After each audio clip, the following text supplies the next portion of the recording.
Hi students, I'm Sonia from Vidya Guru. We are starting a new session on English. Today's session is basically based on idioms. You can call them phrases too, but you need not take the group of words which is actually mentioned, which is actually given. You need not take them literally.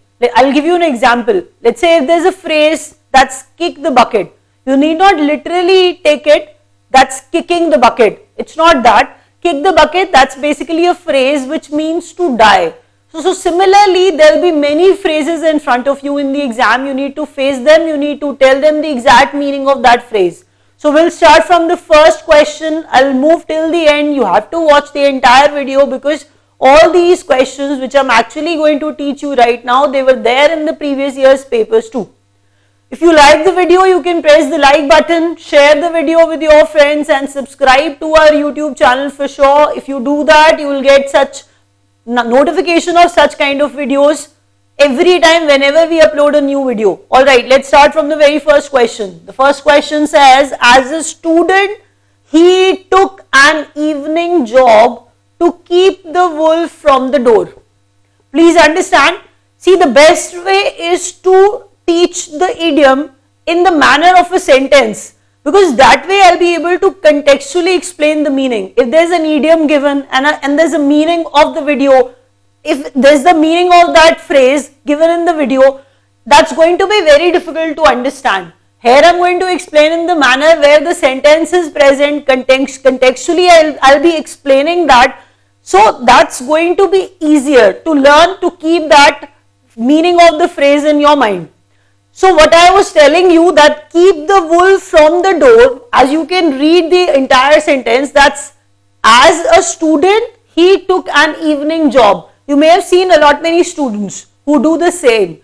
They are students and side by side, they are earning also, obviously to earn their livelihood. So because of the problem of money, they have to work. So just to avoid that problem of money, they want to earn side by side to obviously facilitate themselves. That's what this phrase means.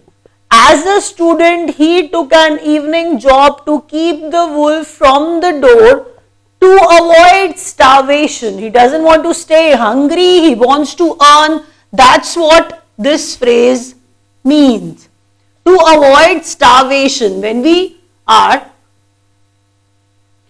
talking about starvation, that means we are avoiding, starvation is hunger basically. To avoid starvation, that is why I told you that this student doesn't want to remain hungry anymore. He wants to earn his livelihood, he wants to earn money. So that is why keep the wolf from the door. Keep the wolf from the door, that means avoid starvation. Keep that combination in your mind, that a student is working side by side, that's keep the wolf from the door. Jason has been spinning his wheels on that project for over 2 years now. Spinning his wheels. Please understand the meaning, that he has been working on a project for more than 2 years. By reading the sentence, I think you will be able to derive the meaning. I'm going to give you the words, exact words for the same. Spinning his wheels. He has actually wasted the time. He remained engaged in the activity for more than 2 years, but that was fruitless. That was non-productive. That's basically spinning his wheels. Spinning his wheels, I'll tell you. Alright, just write it down. To engage in fruitless activity. To engage in fruitless activity. That's basically spinning his wheels. Spinning his wheels, I told you, you can keep it that way, that Jason engaged himself into such project which was absolutely fruitless. That's basically to engage in fruitless activity. That's spinning his wheels. Full employment is the will-o'-the-wisp that politicians have been chasing for decades. You have been committed many times that all of you will be getting the job, nobody will remain jobless at all. Full of employment, that means everybody is going to get the job. So full employment, that sort of commitment is made See, is that possible that you can provide job to everyone? That's basically not very much possible. You all know that. So I am saying that will-o'-the-wisp is a kind of thing which is impossible to achieve, which is impossible to get. So the kind of goal, the kind of elusive goal we are referring to, that's basically will-o'-the-wisp. Please understand, read it carefully. Full employment is not possible. You guys know that. It is written here that politicians have been chasing for decades. For decades they have been chasing such a goal, but that's not possible. So something which is impossible to get, that is basically will-o'-the-wisp. Writing it, will-o'-the-wisp, impossible to achieve or impossible to get. That's will-o'-the-wisp. Let's move to the next sentence. That's a job seeker is expected to draw the long bow on the subject of his achievements during the interview.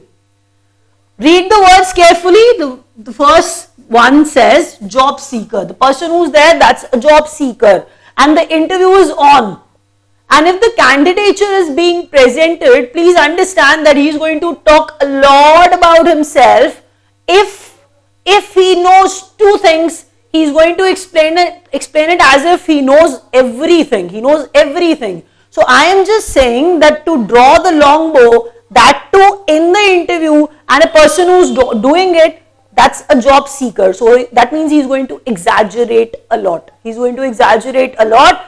He's going to explain, he's going to talk about himself a lot. He's going to exaggerate. That's basically to draw the long bow. To draw the long bow, writing it, that's to exaggerate. That's to exaggerate. If it is very little and that person is going to explain it that way that he knows everything about it. Similarly, I told you that's a job seeker. During the interview, to draw the long bow, that means he's exaggerating. If he feels tired, let him have a glass of Adam's ale from the tap. This question was there in the SSC, it was there in the exam. Alright, I'm saying if he feels tired, let him have a glass of Adam's ale. If he's tired, Adam's ale, that's water. Adam's ale, that's basically water. But in a jocular sense, it is actually taken in a jocular sense. If you may have read something about Adam, basically the early man, I'm referring to that Adam. I'll tell you the meaning of both these words individually. Adam, early man. Ale means beer. Ale means beer. Early man did not have too many options like us, like we have. So that is why I'm telling you that ale for Adam, water was the only thing was available during that time. So that is why for Adam, beer was water, whiskey was water, everything was water. So in a jocular sense, it is basically taken, but you need to understand like that only. If he feels tired, let him have a glass of water, let him have a glass of Adam's ale. That's from the tap. Those who are jealous of you will try to put a spoke in your wheels. To put a spoke in your wheels, to put a difficulty, to put a spoke, to put a spoke, to put a difficulty in your way. To put a spoke in your wheels, that means to put a difficulty in your way. So a person who's doing it, that means that person is actually making the difficulty present, making a sort of impediment present, sort of obstruction is being brought. So those who are jealous of you will try to put a difficulty, to put a spoke in your wheels. Next question. Many people consider the search for El Dorado gold. El Dorado, gold city, nothing more than a wild goose chase. Say it's like you are searching for something, that's El Dorado. Told you that it is basically gold city. People are chasing it. They are willing to find it out because they are willing to find out something hidden. So we are saying El Dorado, they are behind it. They are in search of it. But that chase is not fruitful actually. That's absolutely useless. So that kind of long search, that kind of search, useless search is basically a wild goose chase. So a wild goose chase, that means useless search. Useless search. So wild goose chase, useless search, people are after this thing, but that's not going to be fruitful. So that kind of long search is useless. So wild goose chase, useless search. The moot point is whether the demonetization has been a success. Moot point, demonetization, whether the demonetization was a success or not. That's basically a moot point. So moot point means disputed, something which is in dispute. That's moot point. Moot point is basically disputed matter. Moot point is basically disputed matter. So the moot point, disputed matter, is whether the demonetization has, see, because we are saying it is in dispute. It is in dispute. So that is why moot point. The moot point is whether the demonetization has been a success. Alright, let's start the revision very quickly. Keep the wolf from the door, keep that student evening job combo in your mind. That will tell you that avoid starvation. He was working. Keep the wolf from the door to avoid starvation, spinning his wheels, to engage in fruitless activity. Will o' the wisp, that's impossible to achieve, impossible to get. To draw the long bow, the combination of the interviewee and the interviewer. To draw the long bow, he was exaggerating a lot about himself. Adam's ale, water. To put a spoke in your wheels, that means to put a difficulty in your way. Wild goose chase, useless, long useless search. Moot point, something disputed question or disputed matter. We are wrapping it up. Thank you so much.